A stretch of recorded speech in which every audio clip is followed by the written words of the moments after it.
সবথেকে বিপজ্জনক জায়গা দিয়ে যাচ্ছে, যেখান থেকে বেঁচে ফিরা প্রায় অসম্ভব। তারা সকলে যেন নিস্তেজ হয়ে একটি সিনেমা দেখছে। কন্ট্রোল রুমের ম্যানেজার বলে এখন সবকিছুই পাইলটের হাতে, এমনকি বাইরের যাত্রীদের আত্মীয় স্বজনরাও তাদের জন্য দোয়া করছে। এদিকে প্লেনের ভিতরের পরিস্থিতি আরো খারাপ হয়ে যায়। প্রচন্ড ঝাঁকুনির কারণে প্লেনে থাকা যাত্রীদের ব্যাগগুলো তাদের গায়ের উপরে পড়তে থাকে। ঠিক তখনই প্লেনটি হঠাৎ রাডার থেকে অদৃশ্য হয়ে যায়। এটা দেখে কন্ট্রোল রুমের সবাই হতভম্ব হয়ে যায়। সবাই মনে করে প্লেনটি হয়তো ক্র্যাশ করেছে। সবাই প্রচন্ড ভেঙে পড়ে। কন্ট্রোল রুম থেকে তাদের সাথে যোগাযোগ করার জন্য সর্বোচ্চ চেষ্টা করে, কিন্তু এতে কোনো লাভ হয় না। তারা সকলেই বুঝে যায় প্লেনের ভিতরে হয়তো আর কেউই বেঁচে নেই। কিন্তু না, অলৌকিকভাবে যাত্রীরা তখনও জীবিত ছিল এবং প্লেনটিও চলছিল।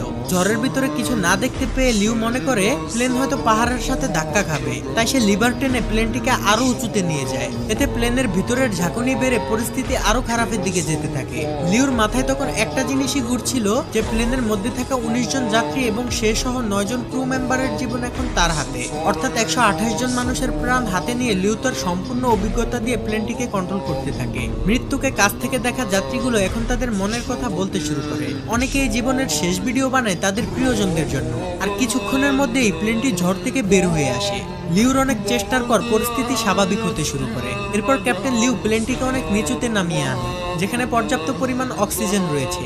এরপর সকল পাইলটরা ভালোভাবে দেখার জন্য অক্সিজেন মাস্কটি খুলে ফেলে। ঠিক তখনই চ্যাংডু এয়ার কন্ট্রোল সেন্টারের রাডার প্লেনটিকে আবার ডিটেক্ট করে ফেলে। এটা দেখে কন্ট্রোল রুমে থাকা সবাই খুশি হয়ে যায়। তারা যেন বুক ফুলিয়ে শান্তির নিঃশ্বাস নেয়। এমনকি কন্ট্রোল রুমের সাথে প্লেনের রেডিও কানেকশনও ঠিক হয়ে যায়। এমন ভয়ঙ্কর অবস্থা থেকে ফিরে আসা কন্ট্রোল রুমের কেউই যেন কল্পনা করেনি। যাই হোক, রেডিও কানেকশন ঠিক হওয়াতে ক্যাপ্টেন লিউ আবারও কন্ট্রোল রুমের সাথে যোগাযোগ করতে সক্ষম হয়। কিন্তু উইন্ডো শিল্ড ভাঙা থাকার কারণে প্রচন্ড বাতাসে পাইলটদের কথা কন্ট্রোলাররা বুঝতে পারে না। কিন্তু কন্ট্রোল রুমের কথা যেহেতু তারা শুনছিল, তাই কন্ট্রোল রুম থেকে তাদেরকে ইমার্জেন্সি ল্যান্ডিং করতে বলে।